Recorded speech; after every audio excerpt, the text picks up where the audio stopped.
Hi, welcome back to our channel. I'm Amanda, and today I wanted to talk to you about what you can do to extend your seasons so that you have a longer harvest and can grow more food in your garden. One of the main ways that I use to extend my gardening season is through the use of these low tunnels that you can see behind me. We also had to put on some tarps. Normally they would be just plastic covered hoops, but the tarps are there because we got some 30-mile-an-hour to 50-mile-an-hour winds lately. And so we wanted to add that extra protection so we wouldn't lose our plastic off the top. You can also use greenhouses, hoop houses. You can use cloches, which I will show you the kind that I like to make. And then you can purchase things like wall waters, which are really simple and easy to set up.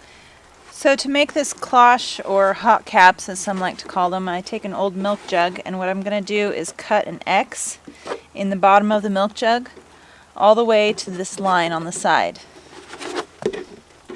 And you want to cut away from yourself because the plastic sometimes slips when you're cutting. You could also use scissors.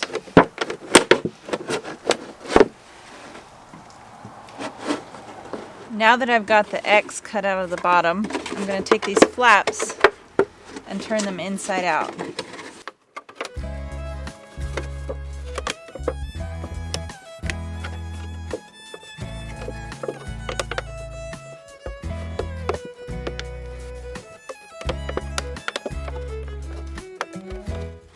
Just like that.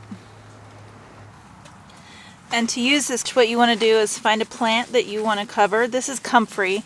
It's usually cold hardy, so I'm not too worried about it. But if I wanted to cover it, I would put the milk jug right over the top, put some stones on the flaps that I've created, and then I have the option of letting in a little bit of air if it's going to be a hot day, or closing it up for night. And I found that these work really well, except in really windy conditions. If that were the case, I would probably get some wire and stake them down. And one tip that I got from my grandpa is you can take a hot box made from an old window. You can dig it extra deep, 1.5 to 2 feet, and then you put some manure in the very bottom, several inches of manure, so it can be composting, and then cover that with about 1 foot of really good soil. And the composting underneath the soil will keep it hot enough that that soil won't freeze. So that's another way you can increase that soil temperature. And these are all ways to raise the temperature. There's some other things you can do. You can plant cold hardy crops. These are things that can withstand temperatures down to 28 degrees. Things like brassicas, cabbage, cauliflower, kale, those are all very cold hardy. Peas and spinach are very cold hardy. They can withstand temperatures that low. And also your root crops, things like turnips and beets, are also very cold hardy.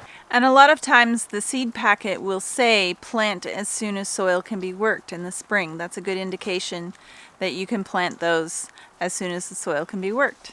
Another tip is to utilize whatever microclimates you might have. I have one behind me here. It's a protected corner of my garden. It's up against a cinder block building, and it is on the south side. It soaks up the sun's rays and keeps this side of my garden a couple of degrees warmer, so I use that to my advantage. Just keep a good eye on the weather.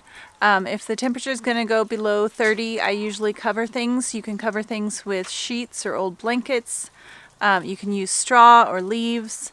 Wool is a good insulator if you have that available to you. Right here behind me I've got a piece of canvas that I'm using to cover up some greens that I planted.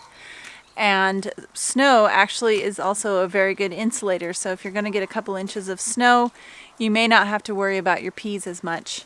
I did cover up my peas that I planted with some old leaves that I had, and then the snow snowed on top of the leaves, so they're fairly well insulated for tonight. I'm going to be taking this canvas cover off, mostly to shake the snow off, but also so that the greens can get some light, and you can see they made it through just fine.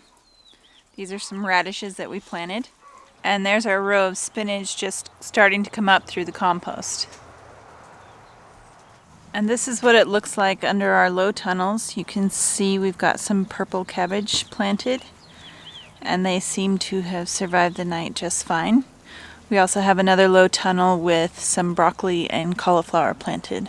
And what I did for my peas is I just covered them with some old leaves And you can see that they survive just fine as well. And all you want is that insulative barrier between the plants and the cold air. So I hope this video will give you some tips on how to extend your gardening season. Please share it so others can see it as well, and subscribe if you'd like to see more videos, and we will catch you on the next video.